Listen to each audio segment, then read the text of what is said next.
자, 갈등을 만드는 사람들에 대한 강의를 시작하도록 하겠습니다. 자, 이 강의가 요즘에 계속 요청이 들어오는 부분이기도 합니다. 그래서 이 부분에 대한 내용을 좀 간단하게 영상으로 좀 제작을 해봤습니다. 어떤 식으로 이루어지는지를 좀 설명을 드리고자 하는 거고요. 그 다음에 갈등을 만드는 사람들은 종류가 굉장히 많습니다. 그 사람들 중에서 여기에서는 몇 가지를 이제 조금씩 소개를 하려고 해요. 이런 식의 갈등을 만드는 사람들이 있다. 그래서 이런 식의 갈등을 만드는 사람들은 어떻게 해결을 해야 될지를 한번 살펴보도록 하겠습니다. 먼저 강사로서 저의 소개를 간단히 말씀드리면 저는 애니어그램 디스크 교리 분석, 사람의 성격, 심리 이런 관련된 갈등의 과정들을 운영하고 있습니다. 그래서 현재 한국생명선본부에서 전임 교수로 지금 활동을 하고 있고, 또 개인적으로 과정들 운영을 하고 있습니다. 또한 출판사를 운영을 하면서 이와 관련된 책들을 또한 제작을 하고 있습니다. 현재 저는 이렇게 7권의 책을 출간을 했습니다. 자, 교육 내용으로 먼저 말씀드릴게요. 이 갈등을 일으키는 사람들과 그 사람들에 대한 해결책을 말씀을 드리려고 합니다. 그래서 그 중에서 그 많은 갈등을 일으키는 사람들 중에서 이 4가지를 좀 말씀을 드리려고 해요. 첫 번째가 시위를 하게 만드는 사람들이 있어요. 시위를 하게 만든다라는 거는 많은 사람들이 뭔가 불합리함을 느끼면서 그것에 대해서 얘기를 한다라는 얘기죠. 그 부분에 대한 게 첫 번째 사람들. 그 다음에 두 번째 사람은 일을 만드는 사람들이 있어요. 일을 만든다는 거. 일 만드는 거 좋죠. 그게 아니라 좀 너무 많은 본인이 하지 않아도 되는 일들을 만들면서 갈등을 또한 유발시키는 사람들이 있습니다. 이 사람들에 대한 설명을 좀 드릴 거고, 자, 세 번째는 남의 말을 듣지 않는 사람들이 있어요. 굉장히 주변에 많습니다. 남의 말을 듣지 않아요. 물어봐 놓고 의뢰를 해놓고서 상대방의 얘기를 듣지 않습니다. 이런 사람들은 어떤 특징이 있는가를 살펴보도록 할 거고요. 그 다음에 마지막에 이건 좀 셉니다. 아주 민폐를 일으키는 사람들. 이 사람들은 어떻게 대처를 하고 해결을 할 것인가. 이 4가지의 사람들에 대해서 이번에 좀 자세하게 좀 말씀을 드리려고 합니다. 갈등의 종류가 이 4가지 사람 외에도 굉장히 많습니다. 그런데 이 4가지를 지금 살펴보려고 하는 거는 그 많은 것들에 대해서 하나의 통합적인 방식이 있어서 무조건 이 방식으로 하면 다 해결됩니다. 이런 게 아니죠. 갈등을 일으키는 종류와 특징, 내용들이 너무나 다르니까 각각의 이런 일이 벌어졌을 때는 이 부분에서는 이런 게 문제이기 때문에 이거를 계속 반복하면 이런 문제가 생깁니다. 그래서 이렇게 하는 게 맞습니다. 그런데 이때는 이렇게 생각하는 건 좀 잘못된 생각이에요. 이런 세부적인 내용들을 알게 되면 그 다음부터 동일한 갈등 상황이 벌어졌을 때는 그 일을 더 이상 반복하지 않게 되겠죠.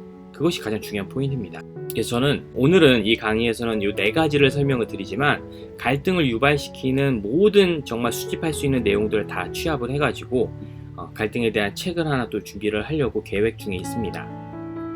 자, 먼저 첫 번째 사람에 대해서 말씀드려볼게요. 자, 시위를 하게 만드는 사람들. 자, 마침 미국에서 시위가 벌어졌습니다. 아시죠? 이 사건. 흑인에 대해서 미국 백인 경찰이 과잉 진압을 하고 결국은 흑인이 사망을 했습니다. 사실 이거는 굉장히 오래된 미국에서의 문제점입니다. 우리는 이제 한국 사람들이 거의 한국 땅에 오랫동안 살았기 때문에 잘 못 느끼는 거지만 미국이라는 나라에 가보면 백인의 특권이 굉장히 강합니다. 이건 지금도 본인들이 이렇게 생각을 하고 있어요. 전 세계에서 백인의 특권을 가지고 하기 때문에 특히 아프리카나 아시아는 그런 어떤 중요한 일에 거의 합류시키지 않으려고 하는 거죠. 그런 어떤 백인들만의 자신만의 특권들, 미국에서도 그런 것도 해결하지 않고 암암리에 다 그냥 묵인하고 지나가지 않습니까? 자, 근데 지금 이 강의에서 이런 어떤 세계적인 인종적인 어떤 그런 내용을 말씀드리려고 하는 건 아니고요. 자, 여기서 얘기를 하려고 하는 거는 이 특권에 대한 부분이에요. 특권. 그럼 우리 안에서는 이런 게 없냐? 자, 우리 안에서도 특권들이 많이 있고요. 특권을 차지하려고 만들려고 노력을 많이 합니다.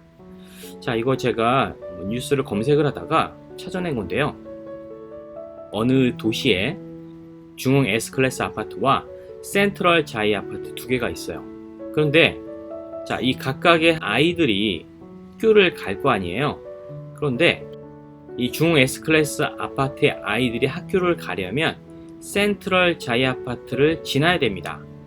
자, 지나야 되는데 등굣길의 안전에 대한 이유로 중 아이들의 센트럴 자이 아파트 단지 출입을 제한시켰습니다. 못 들어간다라는 거예요. 그래서 지금 밑에 사진에 보시는 모습은요, 아이들이 이렇게 빨간색 안에 기다리고 있죠. 센트럴 자이 아파트에 있는 친구를 기다리는 거예요. 어디서 기다려요? 2번 출입구의 앞에서 기다리는 겁니다. 그러니까 들어가지 못하는 거예요. 자, 이거에 대해서 여러 가지 시각과 평가가 있을 수 있습니다. 너무나 아파트 단지 안에 다른 사람들이 오게 되면 사실 그 불편함이 있는 것도 알고 있습니다. 하지만 그것들을 막음으로써, 그러니까 아파트들이 요즘에 어떠냐면 단지에 범위를 정해놓고 마치 장벽을 세워놓고서 다른 사람들이 들어오지 못하게 막는 모습들, 그러니까 단지 전체가 고요한, 또 사생활이 침해되지 않는 분위기가 형성될 수 있다는 어떤 좋은 장점은 있지만, 그게 마치 스스로의 자기 아파트 단지의 특권 같은 것들을 점점 만들어낸다라는 거죠. 그래서 초품화라는 단어가 생겼어요. 초품화.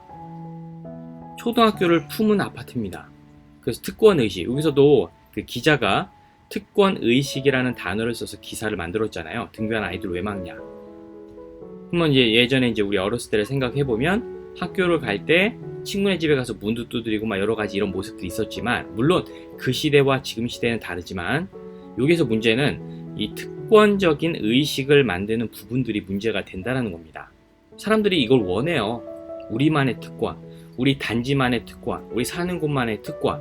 자, 기사를 보면 이렇게 나와 있습니다. 그래서 이 기사 끝부분에 하지만 이 같은 갈등은 쉽게 해결되지 않을 것으로 예상된다. 갈등이죠. 갈등이 생겼습니다. 뭐 때문에 생겼어요? 아파트에 자신들만의 어떤 특권을 만들었기 때문에 갈등이 생긴 거죠. 이미 각 단지 입주자 대표가 만나 이 문제를 논의했지만 입장차만 확인한 것으로 알려졌다. 뭐예요? 갈등이 해결되지 않았어요. 왜요? 특권에 대한 것을 서로 확인했을 뿐입니다. 서로의 의견을 좁히지 않았다라는 거죠. 그래서 특권에 대한 문제점은 사실 제가 지금 보여드렸던 그 아파트만의 문제는 아닙니다. 여러분이 일하는 곳에, 회사에 대표들도 그런 경우가 있을 수 있습니다. 자, 이 대표에 대한 설명을 좀 드려볼게요. 이 사람은요, 50대고요, 남자고, 굉장히 권위주의적이고 돈을 너무나 좋아합니다. 대접받기도 너무나 좋아하고 대놓고 요구도 하고, 그렇게 해주지 않았을 때, 대접을 해주지 않았을 때는 어떤 보복 같은 것들이 있을 수 있고, 이 대표도 결국은 특혜 의식이 너무나 강한 거죠. 나에게 특혜를 주지 않는 것에 대해서 굉장히 보복성을 가지고 있는 사람이라고 할 수 있습니다. 자, 그리고 뭐 너무나 유명한 사건이죠. 자, 대한항공에 딸이 둘이 있는데 둘 다 갑질 논란에 휩싸여 있어요. 자, 이걸 봤을 때 이 집안 전체가 그 특권의식이 너무나 강해요. 자, 이런 부분은요, 한국의 재벌에서 보여지는 모습입니다. 재벌이기 때문에 나는 특권이 있다. 이 비행기 당장 세워. 나 이 비행기 안 띄울 거야. 네가 나한테 대들어? 어디다 대고 말대꾸야. 특권을 가지고 있는데 성격까지 안 좋아요. 왜냐면 특권을 누리면서도 괜찮은 사람도 있습니다. 근데 이거는 특권에 대한 대접을 하지 않기 때문에 보복하고 자기 멋대로 하는 거죠. 여기서도 물을 얼굴에 끼얹는 거는 저는 정말 드라마에서밖에 보지 못했어요. 현실에서 나타나는 거죠. 그래서 그 드라마가 현실적이구나라는 것도 우리가 다시 한번 볼 수 있는데, 이 대한항공 집안이 보여줬어요. 특권의식이 너무나 강한 집안입니다. 뭐 이 사건은 너무나 잘 아는 거니까. 참고로 우리나라는 아직도 재벌의 이런 갑질 사례가 많이 있지만 일본 같은 경우는 별로 없습니다.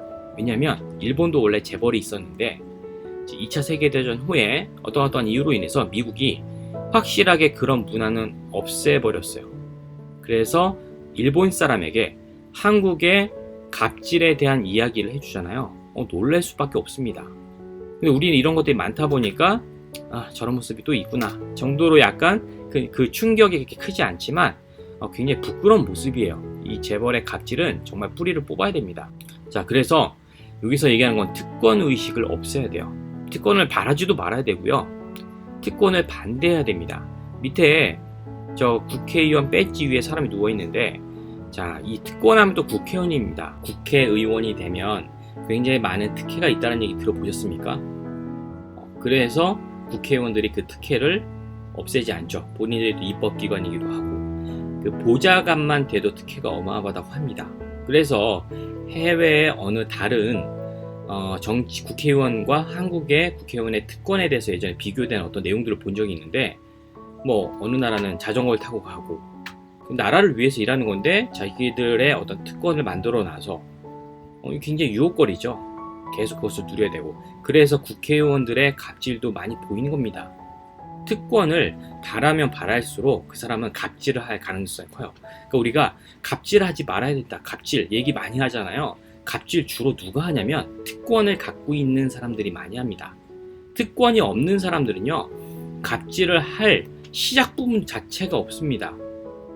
그래서 특권을 스스로가 반대하고 바라지 않는 것은 나 스스로가 누구에게도, 어느 약자에게도, 어느 사람에게도 갑질을 하지 않는다라는 것을 만들어버리는 거예요.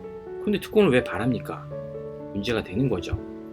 이런 것들은요, 사실 동물 학대로도 이어지는데, 자, 이제 사람들이 동물에 대해서 갖는 특권도 있어요.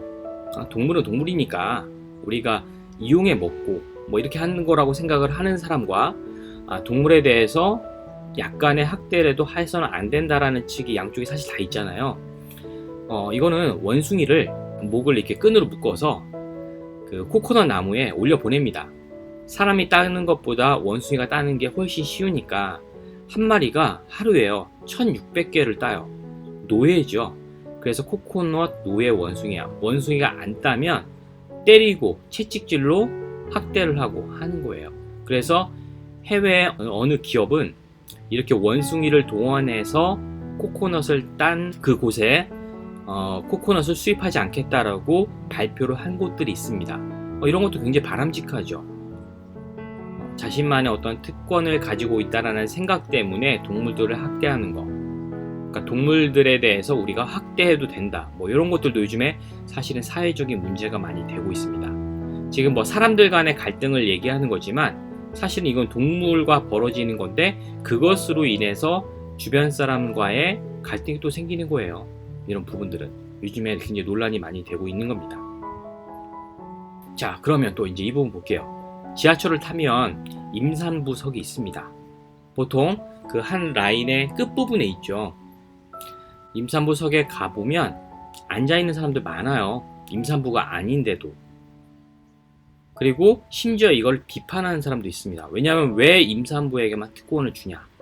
그래서 이런 일도 있었죠. 지하철 임산부 배려석의 X 낙서.